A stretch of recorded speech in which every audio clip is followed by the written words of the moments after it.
The desert at night had a particular kind of silence that most people never understood. It was not peaceful. It was the silence of something vast and indifferent, a silence that pressed against the walls of a small building and reminded whoever was inside just how alone they truly were in the world, how small the circle of warmth that any one person could maintain against all that empty dark. Caleb Briggs understood that silence better than most men his age.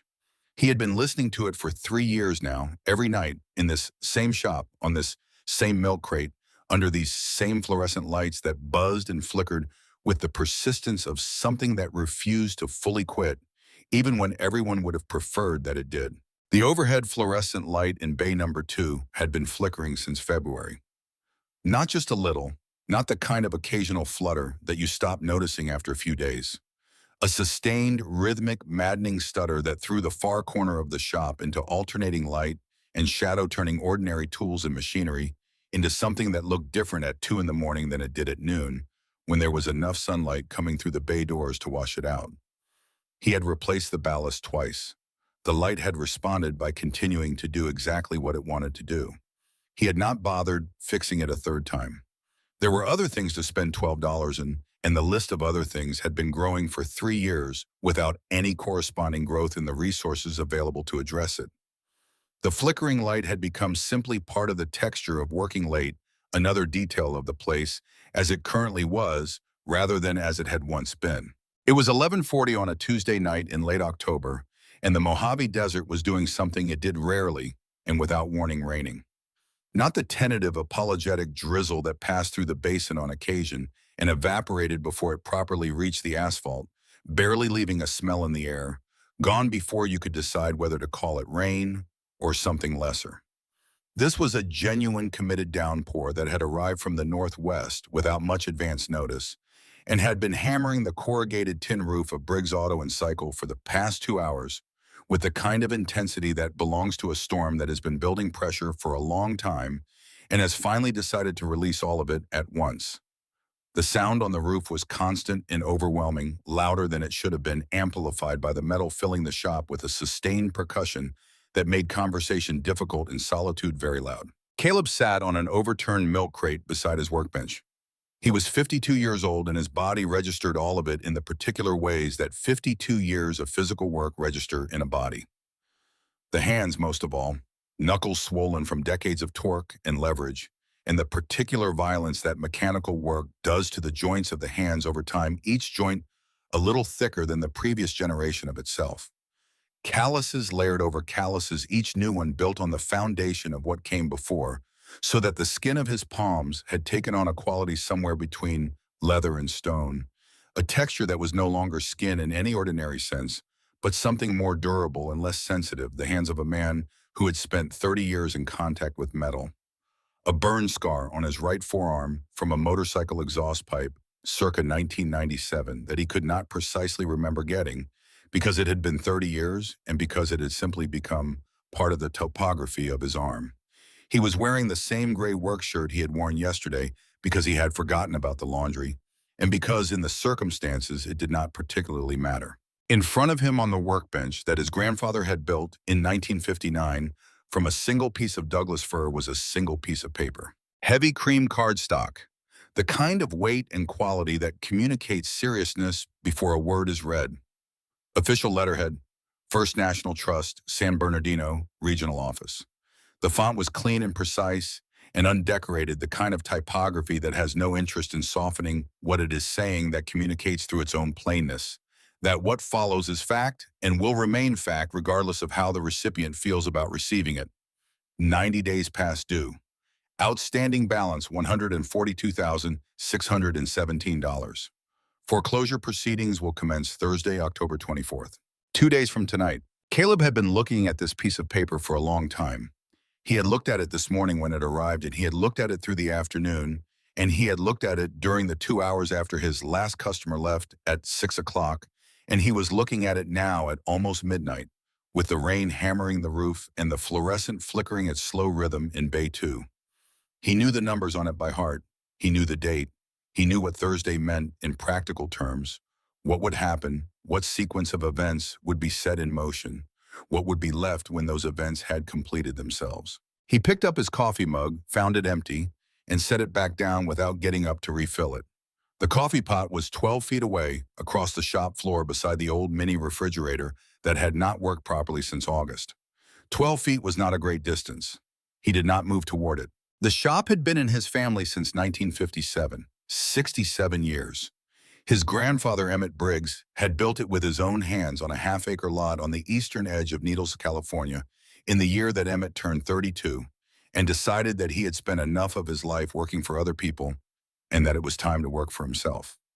Emmett had come back from the Army in 1953 with two things: a thorough and practical knowledge of internal combustion engines, acquired over 4 years of keeping military vehicles operational in conditions that had destroyed less capable mechanics, and the absolute unshakable conviction that he would never again answer to someone else's authority about how to do the work he knew how to do. He had started with motorcycles because he knew motorcycles best, and because in 1957, Needles had a population of young men coming back from service with money in their pockets and a need for speed that the flat desert highways could accommodate magnificently. He had expanded into automobiles within 3 years because the town kept growing and the work kept presenting itself, and Emmett Briggs had never been a man to turn away from work that was available. By the time Ray Briggs, Emmett's son and Caleb's father, took over the shop in 1981, Briggs Auto and Cycle was the most trusted independent mechanical operation between Barstow and the Arizona state line. People drove past closer shops to bring their vehicles here.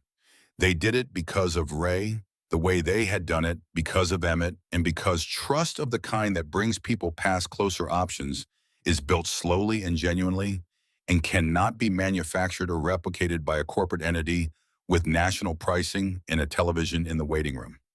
The sign above the bay doors said "Honest Work, Fair Price," and everyone within 50 miles knew that this was not advertising language, but a statement of fact about how the Briggs family had decided to conduct itself in the world. Caleb had started sweeping floors here when he was 8 years old.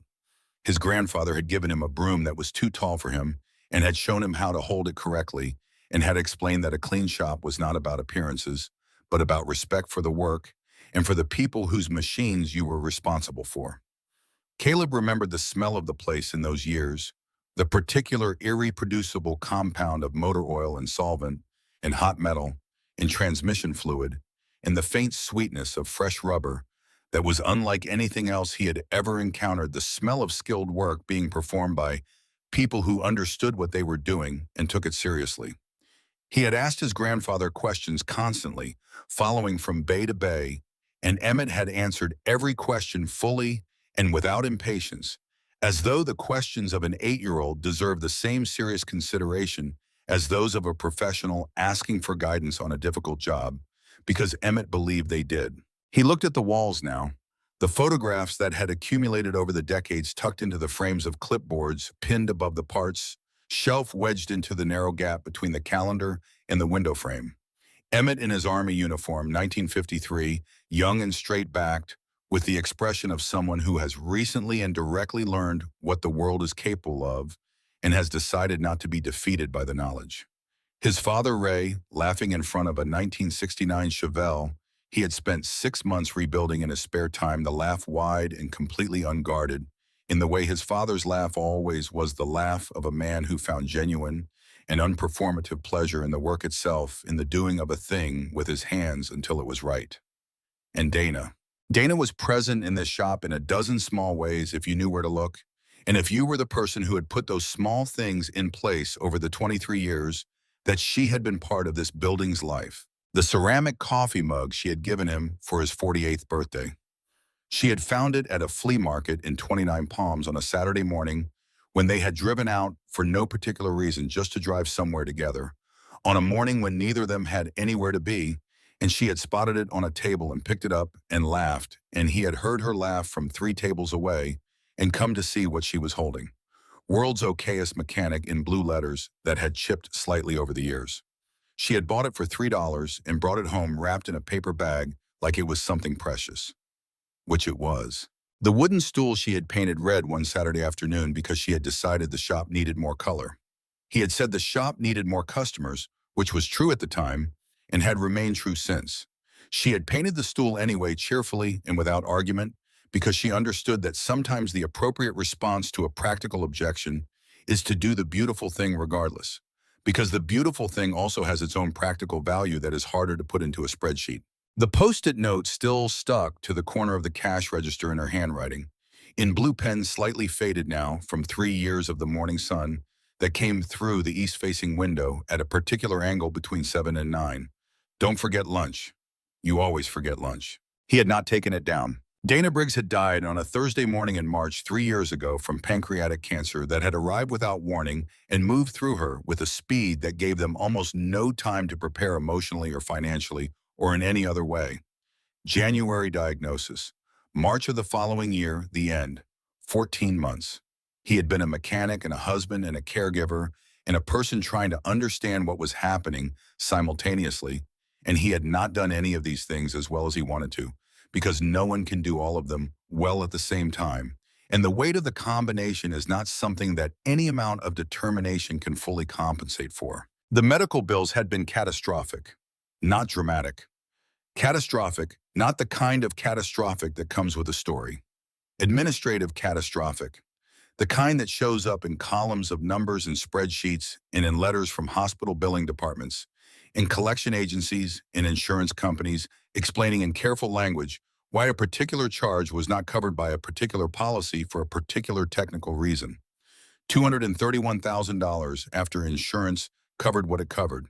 They burned through their savings, which were adequate savings for a small business owner of 50 who had been careful about money in the first 6 months. They took a second mortgage on the shop in month 8 because there was nothing else left to leverage, and the bills kept coming and the treatment kept continuing. By month 14, there was nothing. There was grief, and there were the bills that kept coming even after the treatment was finished, because the treatment being finished was not the same as the obligation being finished. And there was the shop still running, still generating income, but generating it into a hole that had already been dug too deep to fill with what a small independent shop in Needles, California could produce under normal circumstances. 6 weeks after Dana passed, Harlan Steel had opened Steel Auto Group 4 miles west on Route 66. A national corporate franchise with supply chain pricing that no independent shop could match, a clean modern building with a waiting room that had comfortable chairs and a coffee machine and a television and oil change pricing so low that Caleb would have lost money on each one if he had tried to match it. In the first year after Steel opened, Caleb lost roughly 30% of his regular customers to the new shop. Not all of them, not the ones who had been coming here for 20 years and had a relationship with the work and with Caleb specifically. But enough. In the second year, he lost another significant portion. By the third year, the math had completed itself in the only way it could, and the result was sitting on his workbench at 11:40 on a Tuesday night in October. Caleb pressed his thumb against the corner of the foreclosure notice, folding a small crease into the heavy cream cardstock. He knew what losing this building would mean. Not just the income, though the income was essential, and he had no clear plan for what came after. It was the 67 years of his family's history that lived in these walls and this floor, and the alignment rack his grandfather had bolted to the concrete in 1961, and the sign above the bay doors in Emmett's own brushwork. The letters slightly irregular in the way that handmade letters are irregular. Each one a specific act of a specific hand on a specific day in 1957, not reproduced, but made Briggs Auto and Cycle. Honest work. Fair price. The bank did not care about the sign. The bank cared about the number on the paper. Caleb reached for the pen in his chest pocket, then stopped. He did not pick it up. He just looked at it where it sat half visible in the pocket. Outside, the rain intensified in a brief surge, driving against the western wall of the shop with renewed force, as though the storm was making a final argument about something. The overhead door was down over Bay 1, but the personnel door on the south side was slightly ajar, the way Caleb left it when he was working late for the air circulation, and because the sounds from outside were a kind of company in the empty hours. Through the gap, he could smell the wet desert, the creosote and wet clay, and that particular clean note that comes when the desert is being genuinely washed. The smell of the basin after real rain. Something that happened rarely enough that it still felt notable when it did. That was when he heard the engine. It came from somewhere out on Route 66, perhaps a quarter mile east, audible even through the rain and the roof and the flickering fluorescent and all the other sounds the night was making. A motorcycle engine, large displacement, the kind of sound you know after 30 years of listening to the particular voices of different machines. But this engine was not running right. There was something in the sound underneath the primary rumble that did not belong there, a stuttering hesitation with an electrical quality to it, the specific irregular misfire of an ignition system that was losing its battle with water. Not gradual failure, acute failure happening, and he listened. The engine choked once, a hard gasp, then twice slower. Then cut out entirely, the silence. After it, more complete than the silence before the way. Silence is more complete when something has just stopped, rather than when nothing has started. Caleb stood from the milk crate. His knees registered the movement the way they always registered movement after sitting still for a while, a complaint that was becoming more insistent with each passing year. He walked to the side window and looked out through the rain-streaked glass. Under the orange sodium glow of the single streetlight, at the far end of his property on the gravel shoulder of Route 66, a motorcycle had coasted to a stop. He could see it clearly enough even through the rain and the distortion of the wet glass. A vintage machine. A big shovel head, he judged from the silhouette and proportions, probably late 70s to early 80s. The chrome caught the streetlight in brief, fragmentary reflections between the movements of the rain. The bike was leaning slightly on its side stand, which meant the rider had gotten it down before the engine died, which meant he was experienced enough to manage a loss of power without losing control. The rider was still beside the bike, and he was large. Even across the rain-dark parking lot, even through the glass, the physical scale of the man was immediately apparent. Broad through the shoulders and chest in the way that comes from a lifetime of physical work, rather than deliberate exercise, the kind of build that is simply the result of a body that has been used hard for a very long time. He stood beside the bike with a stillness that was not calm exactly, but was the stillness of someone managing something, carefully controlling a response to a situation that was already bad. He tried the starter. The engine caught for a moment, running rough and wet, and then died again. The sound was wrong in the specific way that a drowned ignition system sounds wrong, fighting against itself. He tried again. Nothing, not even a catch. The man reached up and removed his helmet, and across the distance, in the rain and the glass, Caleb could see the set of his shoulders change as he did it, taking on the particular quality of tension that is not anger, but is something that has moved through anger and come out somewhere quieter and more fundamental on the other side.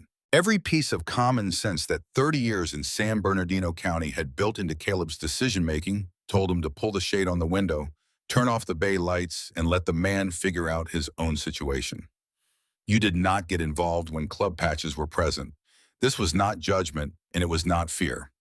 Exactly, though there was some of that. It was simply the operating principle that most people who lived and worked in this part of the country had absorbed as thoroughly as they had absorbed the local speed limits and the hours of the nearest urgent care. Caleb walked to the personnel door and pushed it open against the rain-driven wind and stepped outside. The cold and the wet were immediate. He was soaked through his work shirt within seconds. "Hey," he called loud enough to carry over the rain. "What year is that shovelhead?" The man turned. He was facing Caleb directly now, his face visible under the sodium light, and Caleb could see but all of it. 6'4" at minimum, possibly more. The thick graying beard soaked flat against his jaw by the rain. A scar running down the left side of his face from cheekbone toward chin, pale against the weathered skin. And across the back of his leather, cut unmistakable, even through the rain and distance and poor light, the three-piece patch. Winged Death's Head, Hell's Angels, California. The man looked at Caleb for a moment with the rapid, thorough assessment of someone who had learned over a long time to read strangers quickly, because that skill had been necessary in a significant number of different rooms and circumstances. 81, he said, his voice carried without effort. "Get it under the overhang before the ignition gets any wetter than it already is," Caleb said. "I'll take a look." A pause, the rain between them. "I cannot pay you," the man said. Each word placed deliberately without apology or embarrassment. A fact being stated clearly to someone who had a right to know it before deciding anything. "I didn't ask," Caleb said, and went back inside to move the car he had been working on out of Bay 1. The man pushed the shovelhead in alone. Caleb watched him do it from the far side of the bay. A fully loaded shovelhead was close to 700 pounds, and the man moved it across rain-wet gravel and over the threshold of the bay, with the economy of motion that comes from knowing exactly how to apply force, which angle, which joint, which moment to push, and which to guide. He positioned it beside the center lift with practiced efficiency and stood back and crossed his arm and watched as Caleb came over and crouched down and began to work through the problem. Up close, the bike told a story about its owner. Well maintained. The chrome cleaned with regularity, the frame solid, no serious corrosion despite the obvious age and the obvious miles. The seat leather cracked from a sun and use, but not neglected. Someone had put conditioner on it recently. The engine case is clean in the way they are clean when someone pays attention to what drips and addresses it rather than letting it accumulate. This machine had been cared for consistently and over a long time by someone for whom it mattered. The problem revealed itself quickly and was more serious than Caleb had hoped when he heard the engine from the window. "Water's in your ECM housing," he said, his hands moving along the wiring harness with the certainty of someone reading something familiar. "The seal on the case is compromised. When the rain hit tonight, it flooded the module. The whole unit is gone." He sat back on his heels and looked up at the man. "Your stator was already showing signs of wear, but the ECM is your immediate problem. Without it, the bike does not run. There is no workaround, no bypass, no patch that gets you down the road tonight. You need a replacement module. You have one." It was not precisely a question. The man's eyes had moved to the parts room door and back the assessment of someone who understood how a shop was organized. Caleb thought about the cardboard box on the third shelf of the parts room. Slightly water damaged at one corner from a roof leak the previous winter. An ECM unit in the correct specification for this configuration ordered for a customer 8 months ago who had paid a deposit and then disappeared. He had 3 inquiries on it from shops in Barstow and Victorville, the best offer sitting at $480. He had been planning to return the call tomorrow morning, accept the offer, and use the money to pay the electric bill and keep food in the house for the next 2 weeks. "I have one," he said. "I told you I cannot pay you. You told me there's a coffee pot in the corner behind you. Mugs on the shelf above it." He went to the parts room. He stood in front of the third shelf for a moment. He held the box in both hands and felt its weight. Then he carried it back to the bay without saying anything further about it. The man poured himself a cup of coffee. He did not sit. He stood near the pot with the mug in one hand and watched the bay door and the rain beyond it with the watchful steadiness of someone who monitors his surroundings as a habit so ingrained it operates without conscious effort. Caleb arranged his tools in the order he would need them, pulled his stool over, and began the job. New ECM unit, fresh gasket seal cut from sheet material he kept in the back for situations requiring a custom fit. Inspection of the primary seal while he had full access to it, which revealed additional wear that warranted attention. The spare battery from the charge rack in the corner confirmed it full charge.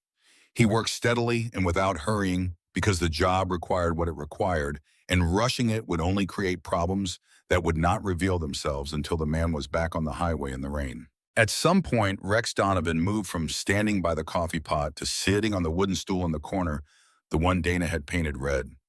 He set his mug on the floor beside his boot, and after a while, quietly looking at the middle distance rather than at Caleb, he began to talk. He talked about his daughter.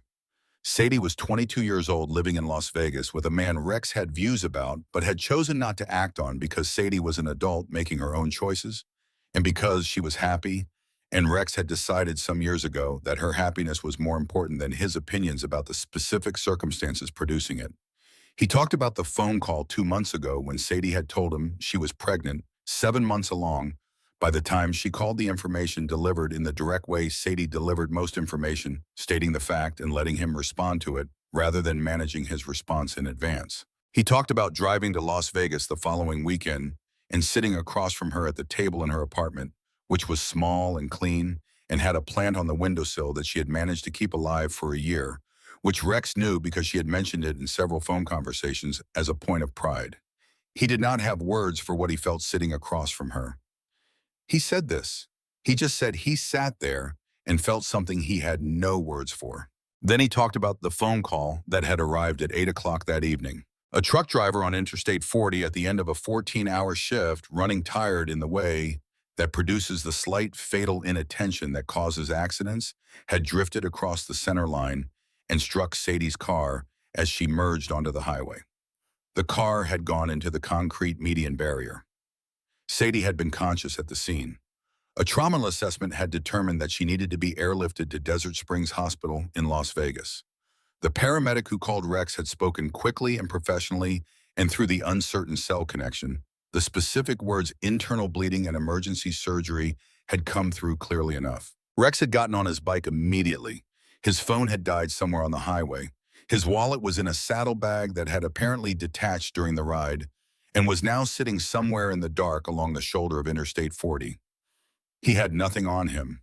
No money, no working phone, no way to reach anyone. A dead motorcycle on Route 66 in Needles, 30 miles from the hospital where his daughter was in surgery. She is carrying the baby, Rex said. So? 7 months. The paramedic said the trauma may have triggered labor. He paused. The rain on the roof was steady. She could lose both of them. Caleb worked. The ECM installation required patience with the sealing process, and he gave it patience. She chose a name already, Rex continued lower now, before she knew what it was. Said she was naming it Warren, after my father. A brief pause. My father was not a good man in most of the ways that matter. I have never understood why she would do that, but Sadie's decisions are already made before she announces them. There is no arguing with them after. Hit the starter, Caleb said. Rex stood across the bay, pressed the starter. The shovel head caught, immediately settling into the deep and authoritative idle of a well-tuned engine running clean. The headlight blazed against the far wall of bay, one steady and bright. The sound filled the space the way a big V-twin fills a space, making the air feel different, thicker, and more alive, the vibration in the concrete floor and in the workbench under Caleb's hands as much as in the ears. Rex sat on the bike. His hand rested on the throttle without twisting it.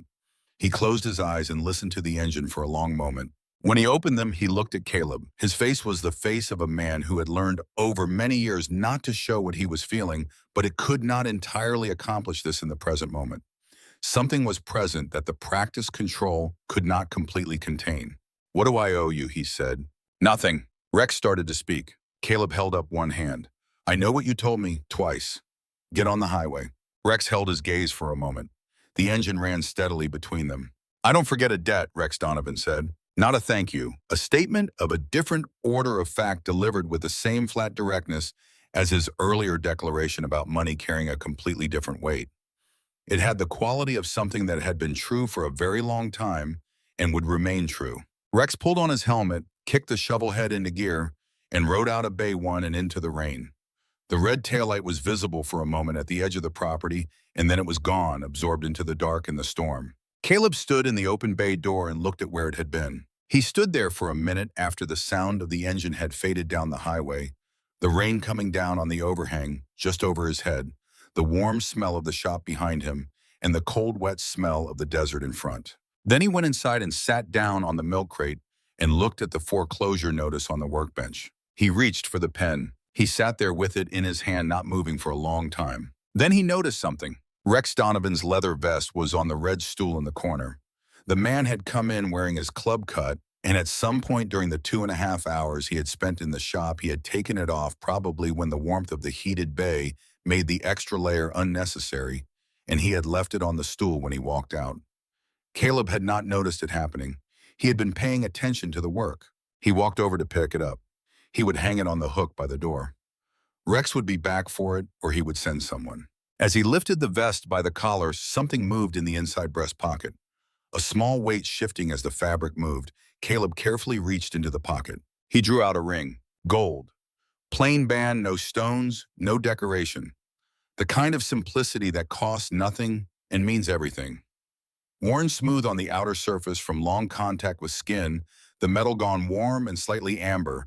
At the high points where it had been living against a body for so long, it had begun to take on a different character than new gold. On the inside of the band, in small, clean engraved letters, Donovan, 1971.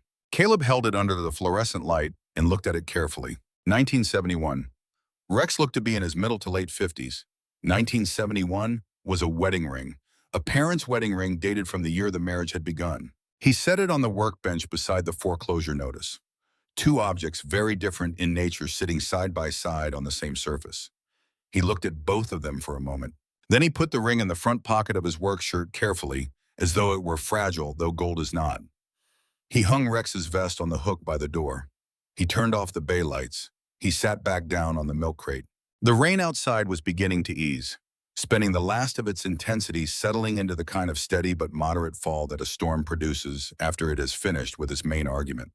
Somewhere out on Route 66, a motorcycle was running west through the wet dark, carrying a man toward a hospital, and whatever was waiting for him there. Caleb did not pick up the pen again. He moved eventually to the Econoline bench in the office and lay down with his jacket over his shoulders and looked at the ceiling until sleep came, which it did briefly and imperfectly, the way it had been doing for 3 years. He lay on his back in the dark shop with the rain easing on the roof above him and thought about the ring in his shirt pocket, the small weight of it against his chest, the question of what a person does with an object that belongs entirely to someone else. He was still thinking about it when he stopped thinking about anything. And the night passed the way nights pass when you are on the wrong side of a problem that has no solution. You can reach in the dark. Morning came to the Mojave without ceremony or gradation the way desert mornings always arrive. One moment the darkness was complete. Then the sun cleared the eastern ridgeline and everything was immediately and mercilessly lit. The kind of light that does not soften or suggest, but simply declares, here is the world, here is what it looks like. The wet ground from the night's rain was already beginning to give off a faint steam in the early warmth, the desert surface drinking the water back before it had any chance to establish itself. The storm had come and done its business, and the sky above the basin was the specific shade of blue that only exists after a desert rainstorm, deep and cloudless and enormous, the kind of blue that belongs to a sky that has been washed clean. Caleb was outside by 6:15, with his first cup of coffee, standing in the parking lot, looking east at the light coming over the ridgeline.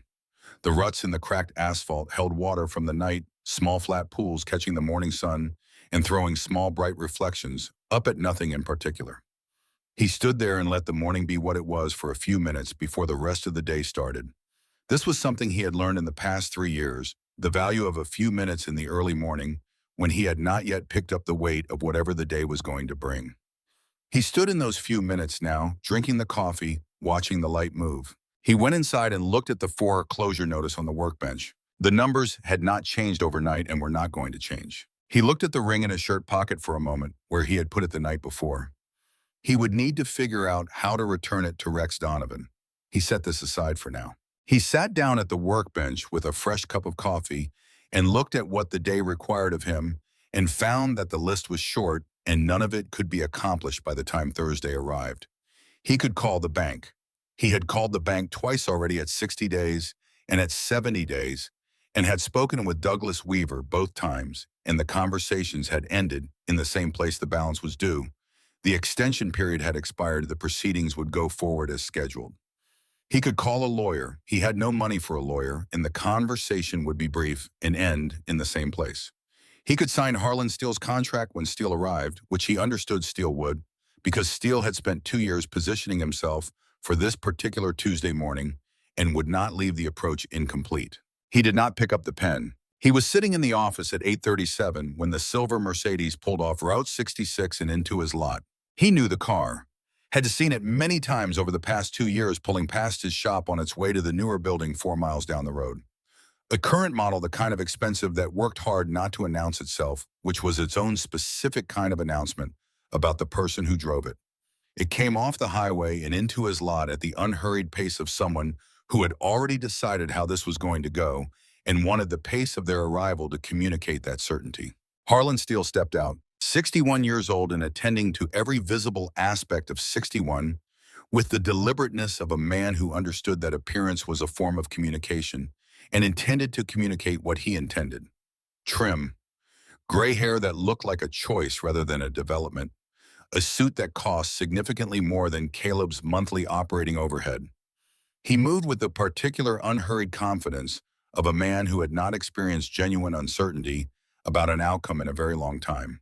So long that the experience of uncertainty had faded from his operational memory, leaving behind only the memory that he had once had it. Caleb knew Harlan Steele with the specific intimacy that comes from knowing someone who did something significant to your family. 20 years ago, Ray Briggs had entered into a business partnership with Harlan to open a second location in Kingman, Arizona. Ray had contributed the capital, everything he had accumulated over 15 years of running the shop, and Harlan had managed the operational side. When the Kingman location failed, the failure had proceeded in ways that Ray could never entirely account for decisions made at moments that did not quite make sense, problems that developed along lines that seemed almost designed rather than accidental. Harlan had dissolved the partnership and retained the Kingman equipment that Ray's money had purchased and had used it as the foundation of what became Steel Auto Group. Ray Briggs had died owing money he would not have owed if Harlan Steel had been an honest man. Caleb had grown up watching his father carry that debt and that knowledge quietly without resolution because there was no resolution available. Harlan walked to the garage door and stopped at the entrance, his expensive shoes on the edge of the concrete threshold not coming inside. "Caleb," he said, the voice warm and practiced landing in the register of a man who had cultivated his voice as a professional tool. "Hell of a storm last night." "We're not open," Caleb said, not getting up from the office chair. "I know you're not open. That's why I came now, so we could talk without interruption." He produced a folded document from his inside jacket pocket and held it at arm's length without advancing farther. "I spoke with Douglas Weaver at First National this morning. Early. Before 8. The foreclosure is moving forward. Thursday. That's between me and the bank. I know it is, but it doesn't have to stay that way." He unfolded the document with the careful unhurry of someone who wants each action to register properly. "I'm prepared to purchase the property directly from you before the bank takes possession Thursday. I'll retire the outstanding balance, absorb the administrative penalties and fees, and put $25,000 cash in your hands today. You walk away with money. You walk away without debt. You start fresh." Caleb looked at the paper without taking it or standing. The property. Half an acre on Route 66 in Needles, California. By the most recent assessment he had commissioned 3 years ago, the land alone was worth approximately $480,000. The Route 66 corridor had appreciated substantially over the past 2 decades. Commercial property along it was not what it had been when Emmett Briggs bought this half-acre in 1957, and everyone who paid attention to real estate in the region understood this. $25,000 against $480,000 in land value was not an offer. It was a performance of an offer, the form of an offer without its substance extended to someone the offerer believed to be desperate enough not to notice. "Get off my property," Caleb said. Harlan's expression did not change in any significant way. The smile remained where it was. "I understand this is a hard morning. You don't know anything about this morning." Harlan looked slowly around the shop in the manner of someone pricing something, his gaze traveling over the flickering fluorescent in Bay 2, the cracked concrete of the apron visible through the open bay door, the faded sign above the doors, the general accumulated evidence of a place that had been running on insufficient resources for too long. "My nightman mentioned that he saw a motorcycle pull out of here around 2 this morning," Harlan said. "Club patch on the cut. You were working on it at 2 in the morning. A small pause. "You're doing charitable work in the middle of your own crisis, Caleb. At midnight, while you're 90 days past due on a $142,000 note." He shook his head in a measured way. "Your grandfather built something genuine here. Your father tried to carry it forward. You have been trying for 30 years, but you've been too proud to see when something is finished." He held the document out again with 2 fingers, a small gesture. "The offer is fair. It's more than you'll have if you let Thursday happen." Caleb walked from the office to the workbench and stood behind it with both hands on its edge. The contract landed on the workbench. Harlan had set it there on his way back to the door quietly without ceremony. "Noon," he said. "Come find me by noon. I'm not far." He walked to the Mercedes. The door closed with the soft precision of German manufacturing. The car pulled out of the lot smoothly and stopped a short distance west on Route 66, visible from the shop window patient. Caleb stood behind the workbench. He looked at the contract. He looked at the foreclosure notice. He looked at Dana's handwriting in the corner of his eye, faded but readable. He picked up the pen. He held it over the signature line on Harlan's contract. The paper was right there. The line was right there. His hand was not entirely steady, and he noticed this about his hand without being able to correct it fully. The phone vibrated on the workbench. Unknown number. He was in the middle of something. The call was almost certainly nothing. He was going to let it go to voicemail and deal with what was in front of him. He answered it. "Mr. Briggs," a woman's voice professional and measured. "This is Sandra Keene, patient accounts at Desert Springs Hospital in Las Vegas.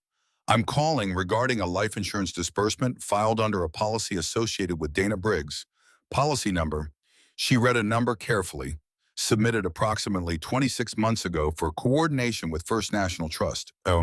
These funds were approved and routed for application against medical debt on the Briggs account.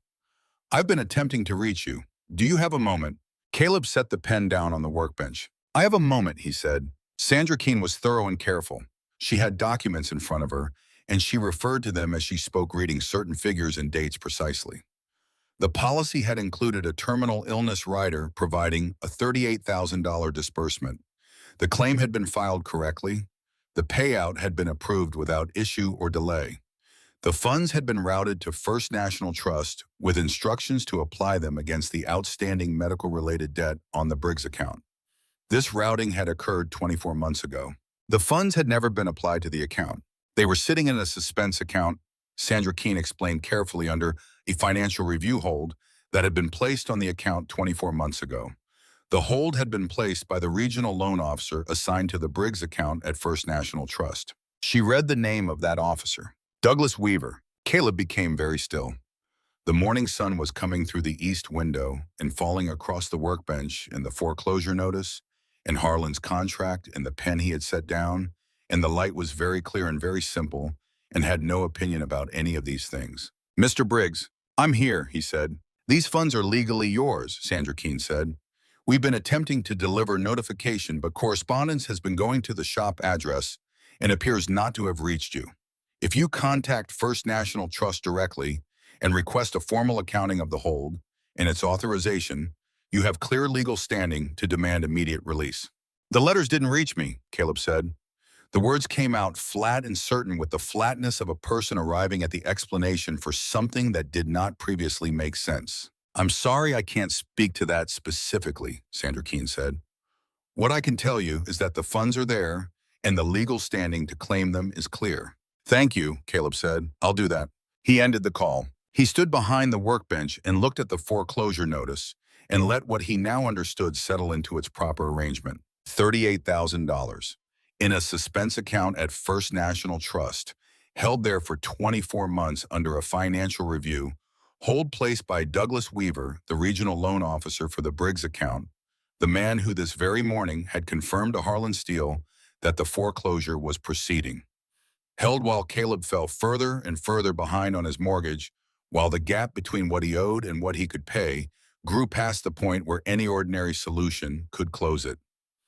If those funds had been applied when they arrived, the arithmetic was different.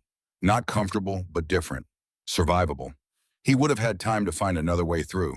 Instead, they had sat frozen in an account while the clock ran down. Douglas Weaver was the brother-in-law of Harlan Steele. Caleb did not know this as a confirmed fact. He understood it as the only logical explanation for what Sandra Keene had just described, and he understood it with the certainty of someone seeing a pattern complete itself. The hold had not been administrative oversight. The hold had been a door held shut by a specific hand for a specific purpose on a specific timeline that ran directly to this morning, and the contract sitting on his workbench, and the silver Mercedes parked a quarter-mile down the road waiting for noon. He looked at Harlan's contract on the workbench. He looked at the foreclosure notice. He picked up the pen. He moved it toward the signature line. He was going to sign it. The arithmetic was the arithmetic, and the arithmetic had not changed even with what he now knew, and he could not prove what he suspected, and the bank was still taking possession Thursday whether or not Douglas Weaver had done something wrong, and Harlan's $25,000 was still $25,000 he would not have if he let Thursday happen without signing. The phone vibrated again. A text this time. Different unknown number. 4 words and 2 letters. Don't sign it.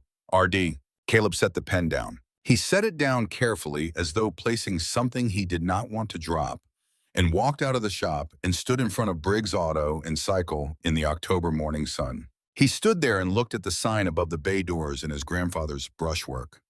He was not certain what he was waiting for. He was not certain the thing he was waiting for was coming. He was not certain of very much except that he had put the pen down and he was standing here rather than sitting at the workbench, completing a transaction he could not undo. The first indication was physical rather than auditory. a vibration in the concrete under his boots, very faint, coming from the east. Then he looked at his coffee mug on the tool cart near the bay door, and the liquid inside it was forming rings. Tiny concentric circles spreading from the center to the edge and back, steady and rhythmic, the kind of disturbance that liquid makes when something large is moving toward it from a distance. Then the sound arrived. It came from the east, from the direction of the interchange, where Route 66 met Interstate 40, and it built the way it builds when there is a great deal of it spread over a large distance, first as felt pressure, a change in the quality of the air itself, and then as something identifiable but not yet individual, a sustained accumulating roar that had the quality of a natural phenomenon.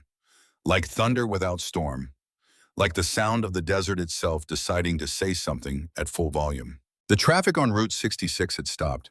Cars were pulling to the shoulders on both sides, drivers getting out to stand beside their vehicles and look east. A flatbed truck sat still in its lane. A woman in a minivan had pulled so far off the road that her right wheels were in the scrub, and she was standing outside with her phone raised, pointing it east, recording what she was seeing. Coming over the rise on Route 66, descending the elevated section that crested half a mile east of the shop, two abreast and in perfect discipline formation, was a column of motorcycles. The first weighed 12 bikes side by side in pairs, precisely spaced, moving with the synchronized ease of people who had ridden together so many times that the spacing and the pace and the formation were automatic, required no communication, no conscious maintenance. Behind them, another wave, identical in structure. Behind that, another.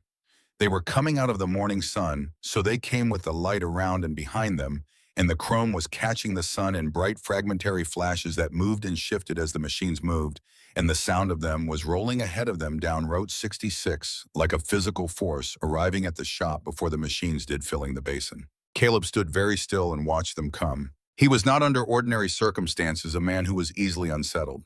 30 years of mechanical work that required steady hands and clear judgment in conditions that did not always cooperate, 30 years of running a business in a market that kept finding new ways to make that harder. 30 years of managing the particular ongoing existential pressure of keeping a small operation alive had built into him a quality of steadiness that was not the same as courage, but lived close to it and was perhaps more practically useful. He did not rattle easily.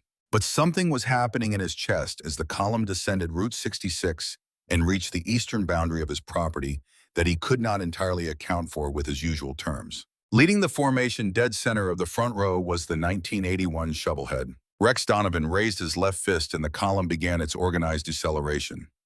The sound shifted in stages from the compressed roar of highway speed to the heavier, more individual voices of machines coming down from altitude, and then to the full-bodied idle of dozens of engines running close together, each one slightly different from the others, and then in waves that moved back through the column like something falling in slow sequence to the particular absolute quality of many engines cutting off at once. It was not silence.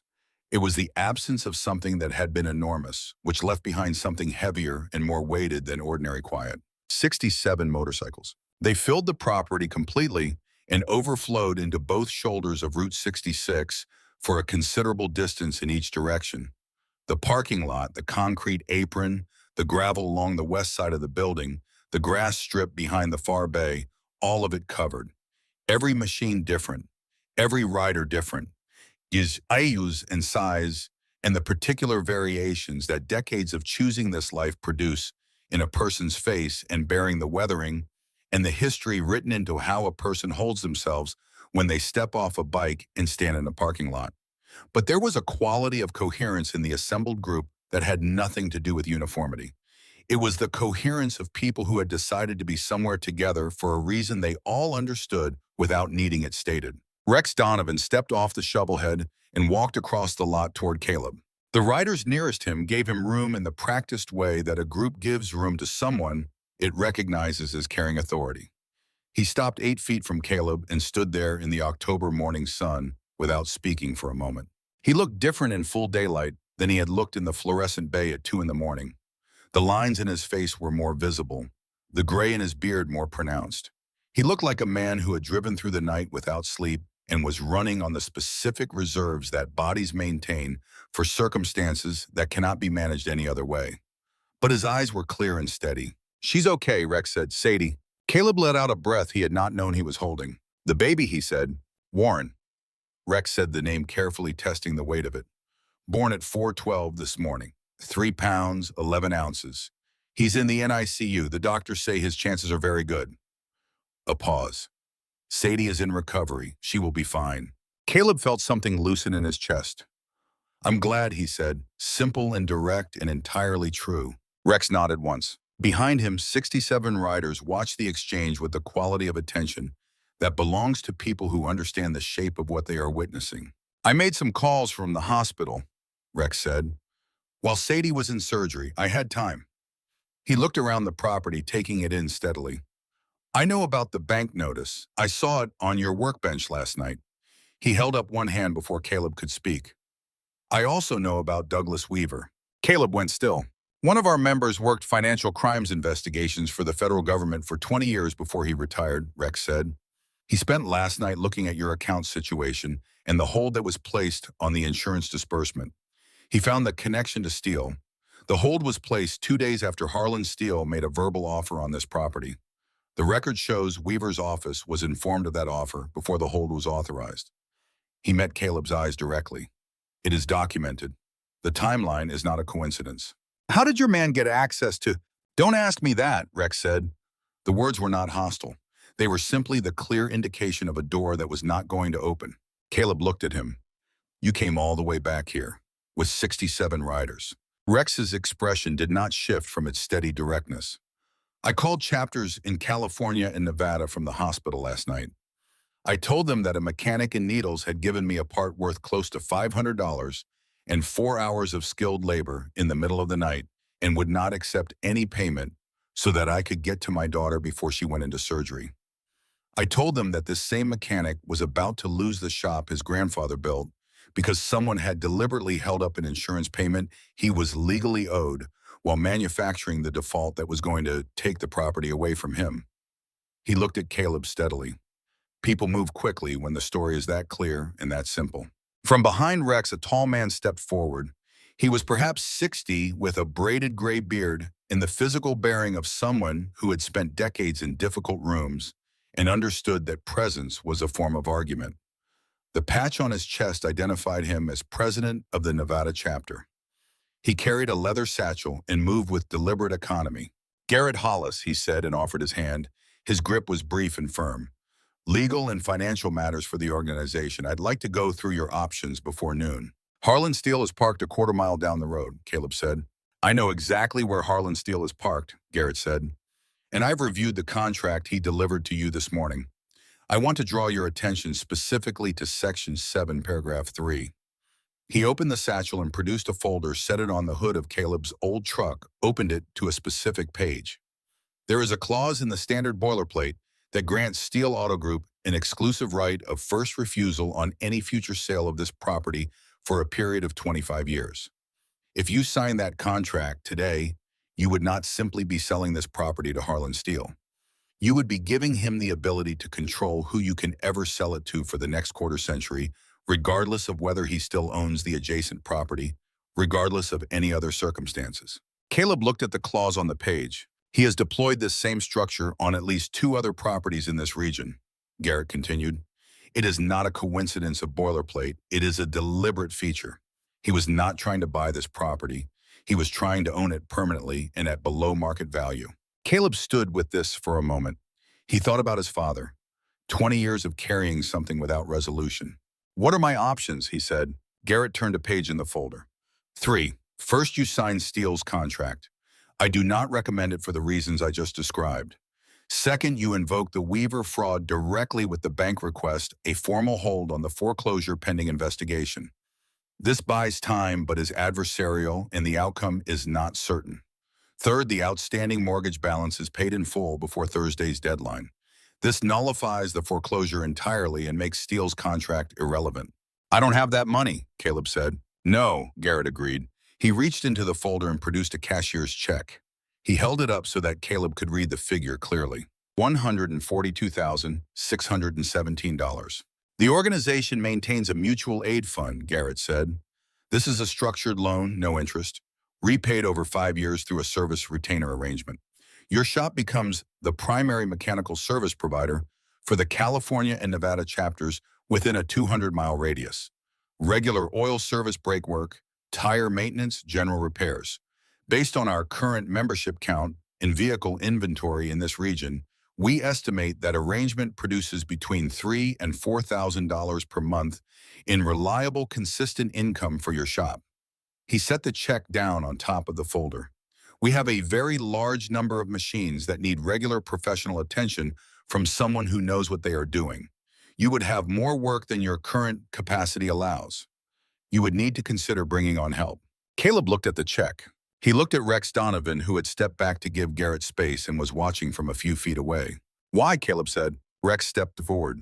He reached into the inside pocket of his leather vest and produced the ring. Something tightened in Caleb's chest. I went to put my vest on at the hospital this morning, Rex said. The ring was not in the pocket. He held it up in the morning light. The gold was clear and warm in the October sun. My mother wore this ring for 31 years. When she gave it to me, she said she did not want it going into the ground with one. She said she wanted it to keep going somewhere. He looked at Caleb directly. I have carried it in my vest pocket for 20 years. It has gone nowhere. Caleb reached into the front pocket of his work shirt. He closed his fingers around the small weight there, the ring he had put in his pocket at 2 in the morning in a dark shop after a man he had never met rode away into the rain. He brought it out carefully, and for a moment both men held it between them. Rex's palm opened beneath it before Caleb released it. Rex closed his hand around the ring. He held it in his closed fist for a moment and then opened his hand and looked at it. Something moved across his face that was very private and was not addressed to Caleb or to the assembled riders, but was entirely his own. After a moment, he looked up. You could have sold it, he said, for more than the ECM unit cost you. I could have, Caleb said. Why didn't you? Caleb thought about this carefully. Because it wasn't mine, he said. Rex stood with that. Down Road 66, the silver Mercedes had finished being patient. It began to move. The car pulled into the lot and stopped. Harlan Steele stepped out and looked at 67 motorcycles and went still in the specific way that a person goes still when the fundamental parameters of a situation have changed in a way that was not anticipated. Behind him, a white Ford with the First National Trust logo on the door. Douglas Weaver emerged clutching his briefcase and immediately demonstrated the body language of a man who deeply wished he were somewhere else. Harlan recovered within seconds, which was genuinely fast, and walked forward with the same measured ease he always brought to any room. But something had changed around his eyes. The ease in his face was still there, but it was working harder than usual. Caleb, he said, the warm voice doing its work. It looks like you've been busy this morning. I have, Caleb said. Harlan's gaze moved to Garrett Hollis taking in the suit beneath the leather, cut the folder on the truck hood, the cashier's check at the top of the stack. He read it all quickly. I don't know what arrangements are being discussed here, Harlan said, keeping his voice measured, but I'd encourage you to be careful about entering into any commitments with people whose legal standing is. I've already been careful, Caleb said. Harlan looked at him. The ease in his face was present but effortful. Weaver had not approached. He was standing by the white Ford and his eyes had found the cashier's check, and he appeared to be doing mathematics. Garrett Hollis turned to face Weaver directly. His voice was professional and precise. Mr. Weaver, I want to discuss the financial hold placed on the Briggs account 24 months ago. Specifically the $38,000 insurance disbursement that has been sitting in a First National Trust suspense account since that time. I have documentation showing the hold was placed 2 days after Harlan Steele made a verbal offer on this property and that your office was informed of that offer before the hold was placed. He held up the folder. I have the account records, the hold authorization in your name, the complete timeline and correspondence between your office and Steele Auto Group's regional management from that period.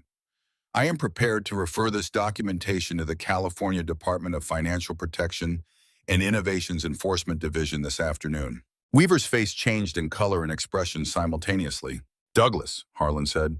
The single word contained a warning and an instruction and not much else. Weaver looked at Harlan.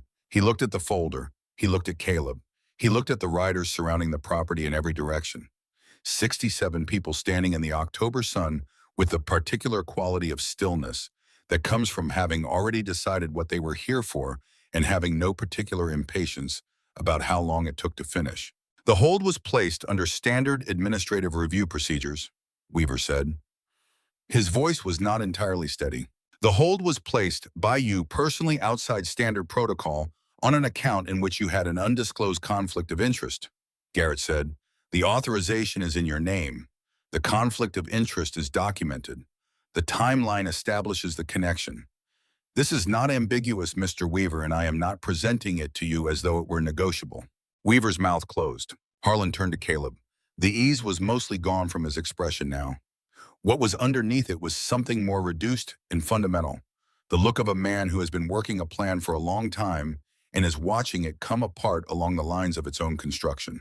Whatever this organization is offering you, Harlan said quietly, I have legal resources to contest any arrangement made under these circumstances. Any agreement. You have the contract you handed me this morning, Caleb said, which has the Section 7 clause. Harlan's jaw tightened. Rex Donovan had been standing to one side, arms crossed, watching. He uncrossed his arms and took one step forward. He did not speak. He did not make any gesture that could be described as threatening. He simply moved to a position where Harlan Steele could not look in any direction without looking at Rex Donovan. Harlan held the look for 4 seconds. Then he turned and walked to his car and got in. The Mercedes reversed out of the lot with more speed and less control than it had arrived, with the rear tires catching slightly on the gravel, and pulled back onto Route 66 and continued west and did not stop. Weaver was still standing by the white Ford. He looked at Garrett Hollis. His voice when he spoke was very low. The hold on the Briggs account will be released today. The $38,000 will be applied to the outstanding balance. And the cashier's check covers the remainder, Garrett said, holding it out steadily, which you will accept at this moment, apply to the mortgage balance, and provide written confirmation that the account is paid in full and all foreclosure proceedings are permanently closed. Weaver took the check. He held it in both hands for a moment. Then he opened his briefcase, produced a form, signed it, and initialed 3 places without speaking further, and handed it to Garrett. He got back in the white Ford and drove away. Garrett handed the signed confirmation to Caleb. Caleb stood in the parking lot his grandfather had paved in 1962 and held a piece of paper that said his shop was safe. He read it through once. He read it through a second time. From somewhere in the assembled crowd of riders, someone began a slow, deliberate clap. One person, the sound isolated and rhythmic in the aftermath of everything that had just happened. After a moment, another joined. Then another. It built slowly, not to a roar, but to a sustained communal sound, the sound of a large number of people choosing to mark something without making a formal occasion of it. Rex Donovan was not clapping. He was standing where he had been standing, watching Caleb. You said you don't forget a debt, Caleb said. I don't. Then we're even. Rex was quiet for a moment. We're square, he said. That's a different thing. Caleb considered the distinction. One implied a balance restored. The other implied an acknowledgement, a state of being that was something other than the previous state. Rex was right that they were different. Your shop need any work while you're here? Caleb asked. Something moved in Rex Donovan's face. Small and private, not intended for public observation, but unmistakably present. Rear rotor on the shovel head, he said. It's been running thin. Pull it into Bay 1, Caleb said. He walked back into the shop. The rear rotor on Rex Donovan's 1981 shovel head measured 40% below minimum specification when Caleb put a micrometer to it, worn unevenly on the inner radius in a pattern that told a precise diagnostic story to anyone who knew how to read it. The caliper piston had been sticking intermittently, creating uneven clamping pressure, and the rotor had been absorbing that inconsistency for a long time, wearing down in the wrong places. Its effectiveness reduced in exactly the conditions where you most needed a brake to be fully and reliably effective. Caleb laid out the new rotor fresh brake pads and a caliper rebuild kit on the bench beside the lift, organized in the order he would need them, and went to work. Outside, the riders had found their way to the particular ease of a group that has arrived somewhere and has time on its side. Some had pulled tools from their saddlebags and were doing their own maintenance work in the parking lot, using the exterior faucet to rinse brake dust from rotors, checking chain tension and tire pressures, with the attentive routine of people who depend on machines and understand the relationship between regular attention and continued operation. A small group had walked east on Route 66 to the diner Caleb could see a quarter-mile away, and had come back carrying paper bags that smelled of coffee and eggs and toast. Someone had produced a portable radio and tuned it to a country station, and the music was drifting through the open bay doors, mixing with the sounds of tools in the dry October wind that was picking up as the morning advanced. Standing in bay one watching the work and listening to this, Caleb felt something he had not felt in this shop for a long time. He felt the place being used in the way it was built to be used. He felt it full of people and purpose, and the sounds of machines being properly attended to.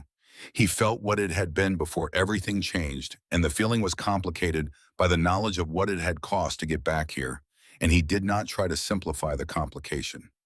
He just let it be what it was. Rex Donovan was leaning against the bay wall with his arms crossed, watching Caleb work with the specific attention of someone who understood what was being done and why each step followed the previous one. There was an easiness to him now that had not been present at 2 in the morning, the easiness of a man whose daughter was alive and whose grandson was breathing on his own in a hospital bed in Las Vegas, the easiness that comes when the thing you were most afraid of did not happen. Caleb worked steadily. After a while, Rex spoke. "What was she like?" he said. "Your wife." Caleb did not stop working. He had been asked this question before, over the 3 years since Dana died, by people who knew her and people who had heard about her, and he had developed various answers to it, some more complete than others. He thought about which answer was right for this particular morning in this particular bay, and chose the one that was most honest. "Stubborn," he said. "Not in the way that makes things difficult exactly. In the way where she would decide that something was going to happen, and then it would happen. Not because she forced it or argued about it, because she was so certain about it that everything else just arranged itself around her certainty." He fitted the new rotor to the hub and began threading the first bolt. She had terrible timing for laughing. She would find something funny at exactly the wrong moment, and she knew it, and trying to stop made it worse. He moved the torque wrench to the second bolt. She made this place feel like somewhere people wanted to come. Not just because she was here sometimes. Something about her was in the building. After she was gone, it felt like a shop, just a shop. Rex was quiet for a moment. "Sadie's mother left when Sadie was 4, he said. "We should not have gotten married. Neither of us understood this at the time we were getting married, but by the time Sadie was born, the understanding was available to both of us if we had wanted to look at it honestly. Mara eventually looked at it honestly. She was brave enough to say it, which she was right to do." He paused. "I raised Sadie alone from the time she was 4 years old. I was not qualified for this by any formal or informal measure." "You did it anyway," Caleb said. "I did it anyway, and I made mistakes. Specific ones that I think about." He looked at the bay floor for a moment. "But she is 22 years old, and she is lying in a hospital room in Las Vegas, and she went through something last night that I cannot think about directly without it becoming something I cannot manage. And when I walked into her room this morning and she was awake, and she looked at me." He stopped. Caleb waited. "She looked at me the way she used to look at me when she was small," Rex said. "Like I was the answer to something. I had forgotten that she used to look at me that way. I did not know I had forgotten it until it came back." Caleb tightened the second rotor bolt and moved to the third.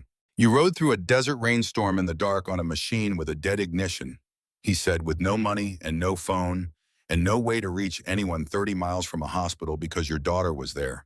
She will tell that story to Warren someday, about the night he was born and what his grandfather did to be in that room." He checked the torque on the third bolt. "That is not a small thing. That is what she will use to explain to him who you are." Rex stood with this for a while without speaking. The country radio drifted in from the parking lot. Something slow and measured a song about roads and the people who take them. The morning light through the bay doors was warming toward the flat white clarity of a desert October midday. "I want to ask you something," Rex said. "Tell me if it's not my business." "Go ahead." "Why did you help me last night?" "The real reason, not the polite version." He uncrossed his arms and looked at Caleb directly. "You had a bank deadline in the morning. You had a part on your shelf worth close to $500 that you needed to sell. You had everything you were dealing with, and it was all sitting on your workbench when I pushed that bike through your door. Most men in that situation point a man down the road and lock up." Caleb finished seating the third bolt and reached for the fourth. He thought about how to answer this honestly and without making it something it was not. 4 years ago, he said, Dana was in the hospital, not the final stretch, an earlier one. She had a bad reaction to one of the medications they were trying, and they admitted her for observation. I was driving to the hospital to be with her.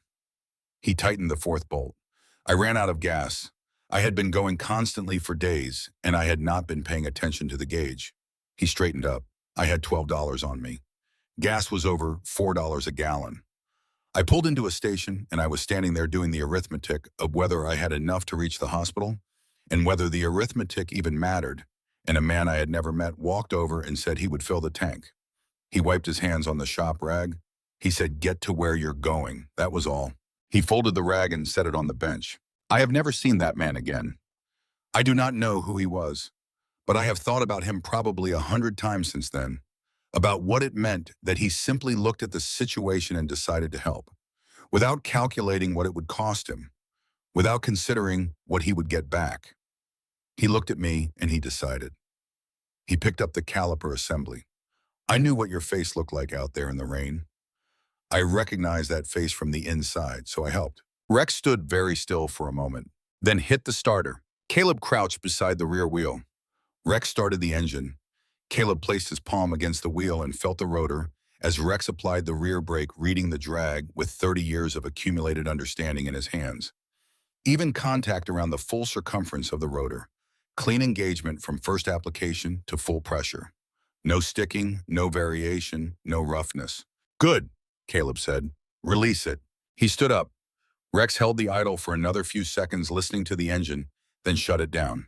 Garrett Hollis appeared in the bay door carrying 2 cups of coffee from the diner bags. He handed one to Caleb and one to Rex and stood in the doorway with his own. "I need your signature on the retainer agreement when you have a moment," he said to Caleb. "The terms are what we discussed. 5-year repayment schedule, no interest, the service rate schedule is attached as an exhibit." He glanced at Rex.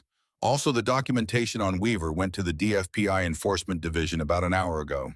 They acknowledge receipt. There will be a formal inquiry." "What does that mean for Weaver?" Caleb asked. "He loses his banking license at minimum. The conflict of interest is too clearly documented to sustain a coincidence argument. Whether there are criminal referrals depends on what the investigation surfaces.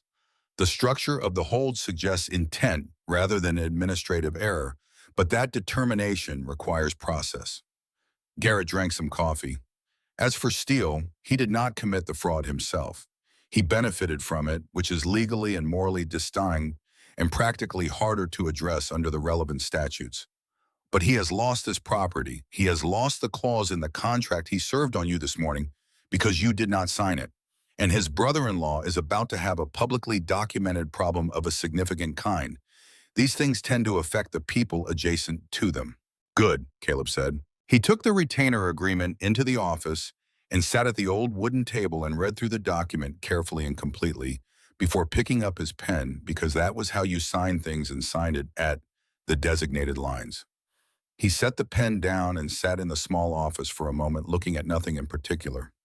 The wall clock, the Econoline bench, the window through which he could see the parking lot where riders were beginning the gradual preparations for departure. Then he noticed it, on the edge of the desk beside the lamp. A small object on a folded piece of paper, the paper holding the object in place. The ring. He picked it up and turned it in the light. "Gold Band Donovan, 1971 engraved on the inside." He unfolded the paper beneath it. Rex's handwriting was large and deliberate, the handwriting of a man who wrote rarely and meant what he wrote when he did. The note read, "My father gave this ring to my mother in 1971. She wore it for 31 years. When she gave it to me on the day she died, she said she did not want it going into the ground with her. She said she wanted it to keep going somewhere. I have carried it in my pocket for 20 years, and it has gone nowhere. You have a sign above your door that has been there for 67 years. That is going somewhere. Take care of your shop, Caleb. It matters." Below that, in slightly smaller letters, "The brake work is excellent." And below that, simply RD. Caleb sat with the note for a long time. He sat with what it said and what it did not say and what it could not say, because some things resist being put into the kind of language that goes into a note left on a desk. He had known this man for fewer than 12 hours. He had met him in a rainstorm in a failing shop with a foreclosure notice on the workbench and a pen he could not bring himself to pick up. And now the shop was safe and the note was in his hand and the ring was on the desk, and somewhere in Las Vegas, a baby named Warren Rex Donovan was breathing his first hours in the world under fluorescent hospital lights, 3 pounds, 11 ounces, and beginning. He set the note down carefully on the desk. He stood up.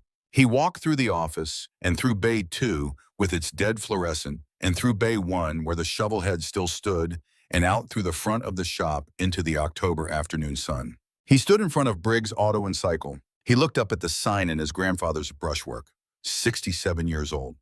The paint faded by 6 decades of desert sun and wind and the occasional hard rain. The letters softened at their edges, the colors reduced from whatever they had been in 1957 to what they were now, which was less vivid but no less legible. Briggs Auto and Cycle, honest work, fair price. His grandfather's hand, his grandfather's words. Still above the door of the same building on the same half-acre lot where Emmett Briggs had decided to build something that would last on the day he decided he would work for himself and mean what he said. The sign had lasted. The building had lasted. And now, because of what had happened in a dark shop in the middle of a rainstorm, because of a man who had pushed a dead motorcycle through his bay door with nothing to offer and had told him plainly that he could not pay, because of a choice that had been obvious enough once he stopped calculating and just looked at the face of the man in front of him, the shop itself was going to last. Around him, the departure was proceeding with the organized ease of people who had done this many times. 67 motorcycles coming to life one by one, and in small clusters, the individual voices accumulating into the full, layered resonant sound that they made together.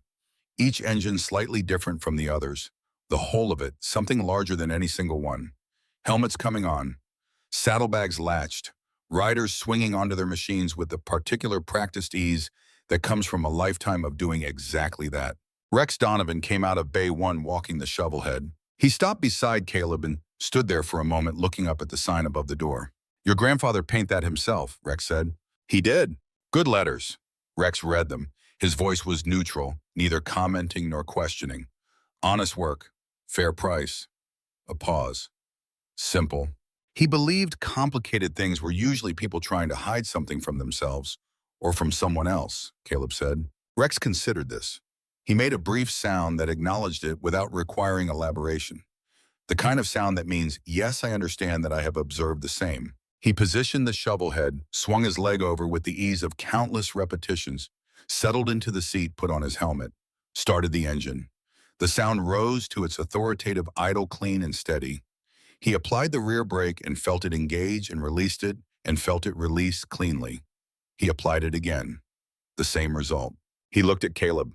"Warren," Rex said. Caleb waited. Sadie is naming him Warren Rex Donovan. Something moved through his expression, complicated and private, and not intended for observation, but present nonetheless. "I told her Rex was not necessary. She told me it was already decided." Another pause. "I'll bring him by someday, when he's old enough to understand what a motorcycle is and what it means to the people who ride them." "I'll be here," Caleb said. He meant it as a simple statement of fact. He will be here. The shop will be here. Both things are now true in a way they were not yesterday. Rex Donovan pulled on his gloves. He kicked the shovel head into first gear with the smooth authority of a man who has performed that motion 10,000 times.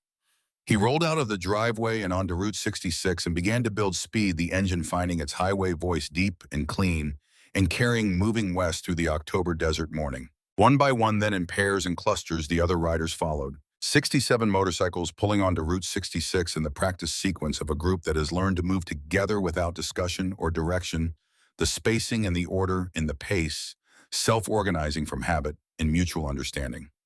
The sound built back toward the full sustained thunder that had announced their arrival, but it was different now in a way that was real if difficult to name. It was going rather than coming. It was the sound of something leaving rather than arriving, which sounds like the same sound if you are not listening carefully and is not. Caleb stood in the parking lot and watched them go. The last bike crested the rise and disappeared. The sound continued on the desert air for another minute, traveling further than the machines were visible.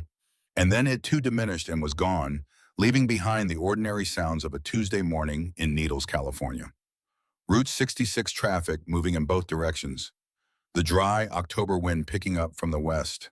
The distant sounds of the diner a quarter-mile away going about its business. He stood there another moment. Then he went inside. He walked through Bay 2 with its dead fluorescent and went to the supply closet and found the spare ballast he had been keeping on the shelf for months, meaning to install it, and finding some other thing to attend to instead. He got the ladder from the corner of the shop and climbed it and replaced the ballast in bay 2.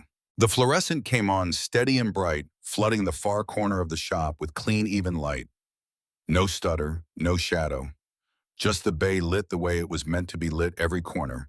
Visible the tools on the pegboard, and the oil cans on the shelf, and the alignment rack against the back wall, all clear and clear-colored in the full light. He climbed down. He stood in bay 2 and looked at it in the steady light. It was the same bay it had been this morning and yesterday and for 67 years. The same concrete floor his grandfather had poured the same dimensions, the same tools on the same pegboard. But the corner that had been in shadow for months was lit now, and the light changed what it meant to stand here in a way that was not dramatic, but was real. He went to the corner, picked up his grandfather's broom, and swept the bay floor from the back forward in the long, deliberate strokes that Emmett had demonstrated when Caleb was 8 years old, with the attention that a clean floor requires and deserves, not hurrying it. He swept bay 2 and then bay 1, the debris moving toward the open bay doors, the concrete beneath it revealed. He swept carefully along the wall where the tools hung along the baseboard of the parts room door around the legs of the center lift. He swept the way his grandfather had shown him, as though the work itself mattered, regardless of whether anyone would see it, because the work did matter, and the floor was the foundation of everything done above it. He stood the broom back in its corner. He made himself a fresh cup of coffee in Dana's ceramic mug, the world's okayest mechanic mug in the chipped blue letters, and stood in the doorway of bay 1 and drank it, looking out at the parking lot in the October afternoon. The ruts in the cracked asphalt still held water from the previous night's rain, catching the afternoon light now, throwing small reflections that moved slightly as the wind moved. Someone would need to resurface this lot sometime in the next year. He added it to the list he had been keeping in his head. He thought about Emmett Briggs in 1957, standing in front of a half-acre lot on Route 66 with a plan and a set of tools, and the absolute conviction that if you did the work honestly and priced it fairly and showed up every day, you could build something that lasted. He thought about Ray Briggs inheriting what Emmett built and carrying it forward through decades that required constant adaptation, constant attention, constant willingness to do the necessary thing without certainty about the outcome. Ray had been betrayed by a man he trusted and had carried that without complaint and had kept showing up anyway because the shop required it and because Ray Briggs was the kind of person who showed up.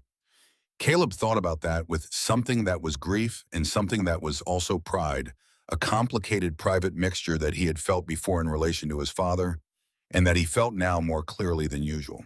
He thought about Dana painting a stool red because the shop needed more color, about the Post-it note, about the flea market mug, and the $3 she had paid for it.